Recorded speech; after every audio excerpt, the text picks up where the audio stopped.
Bora começar o dia com a nossa atualização da matina e vou te falar que tem muita coisa rolando. Tem gente saindo do Fluminense, gente chegando, calendário do Brasileirão, camisa nova que foi lançada, que a gente já falou na live, mas vamos repercutir aqui também. Então vem comigo para mais uma atualização da matina. Meu nome é Julia Cunha e esse é o Dominada pelo Flu.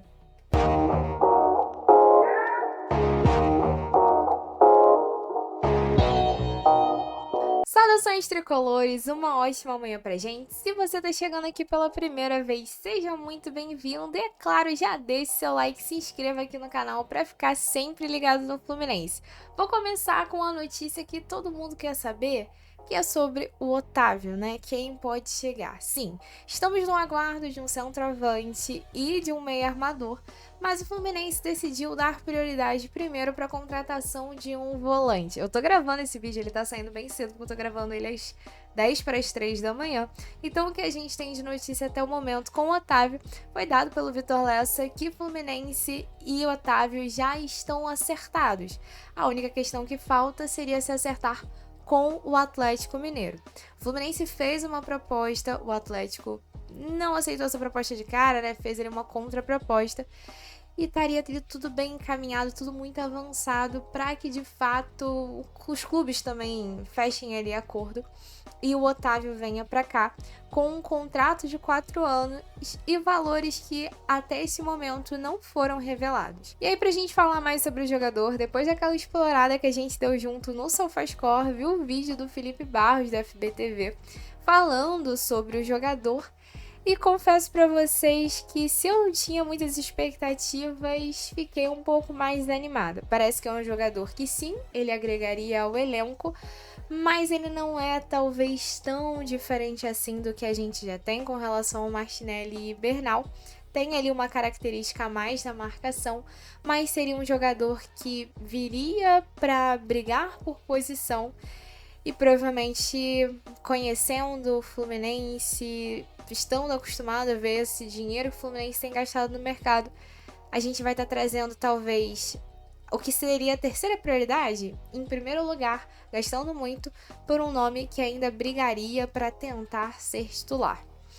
Então, parece que é um cara que pode entregar, pode agregar, mas está longe de ser o melhor que a gente poderia contratar nesse exato momento. Bom, não sei o que vocês acham, se vocês viram alguma coisa mais sobre o Otávio, mas depois de tudo que eu ouvi, eu preferia muito mais o Zé Wellington. E aí você pensar que a gente teve o nome do Cuéllar, depois surgiu o interesse no Zé Wellington, e no fim das contas a tendência é que a gente traga o Otávio.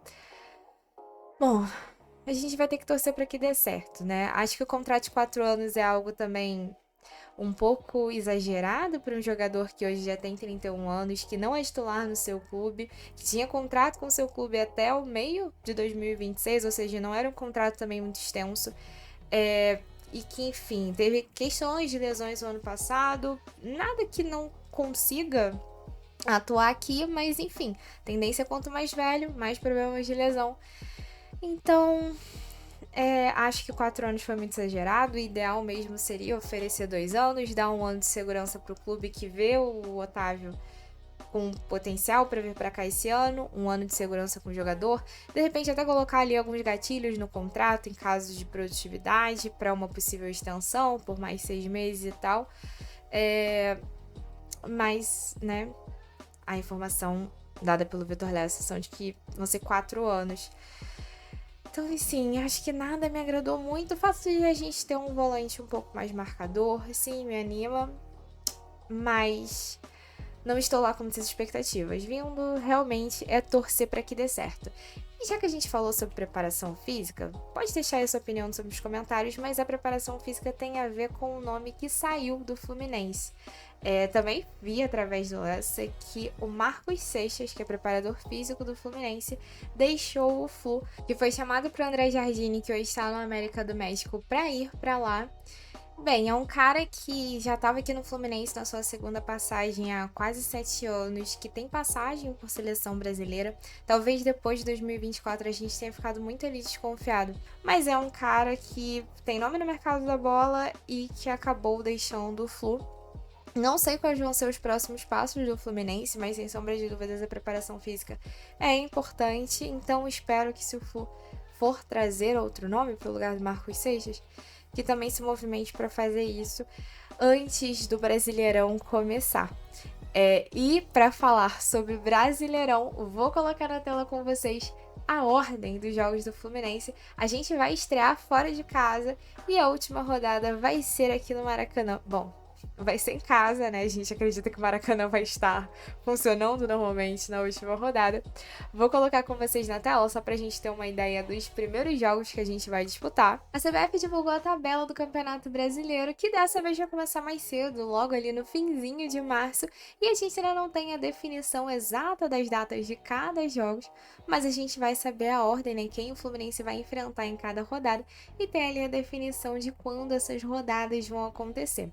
Eu poderia abrir com vocês o calendário da CBF, mas o calendário da CBF tem absolutamente todos os jogos, né, de todos os adversários. Então coloquei aqui no site do Fluminense que ele separou quais são os jogos que o Flu vai enfrentar no primeiro e no segundo turno, só pra gente dar uma olhadinha aqui no primeiro turno. Dessa vez nós vamos abrir a primeira rodada contra o Fortaleza fora e vamos encerrar o último jogo do Campeonato Brasileiro dentro de casa contra o Bahia.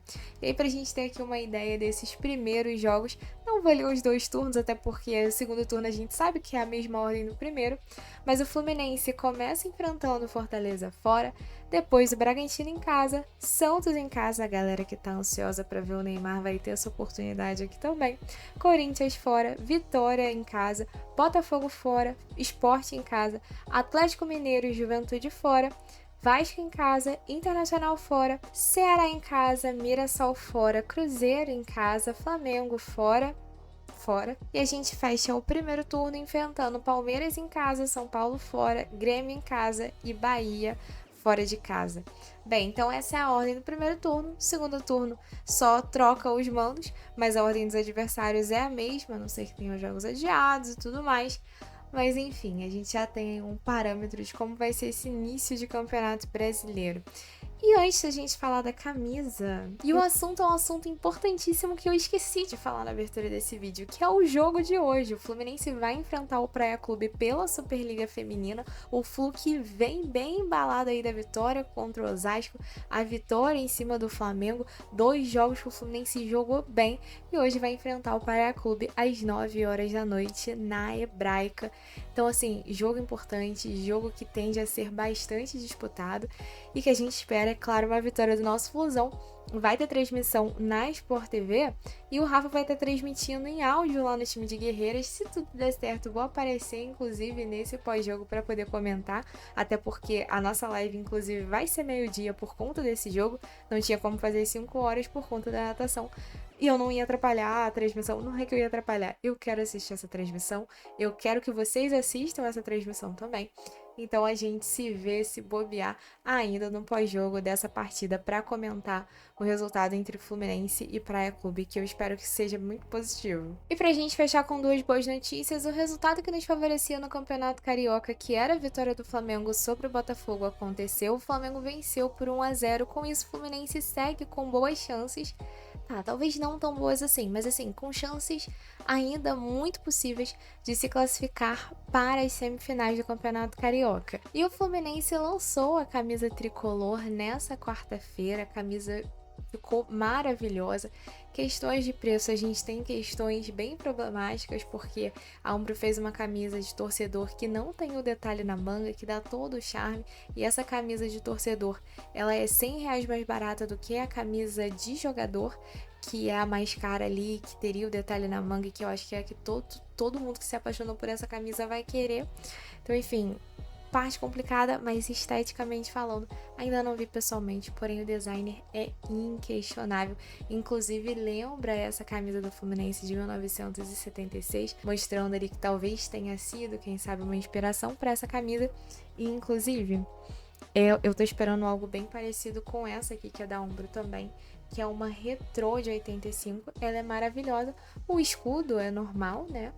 Mas, enfim, essa camisa é um xodó e me parece que essa camisa desse ano vai ser algo nesse estilo, assim, de você se apegar e falar, passou a ser a minha favorita. Mas então essa foi a nossa atualização da matina. Espero que você tenha curtido aqui pegar as notícias e os comentários com a gente.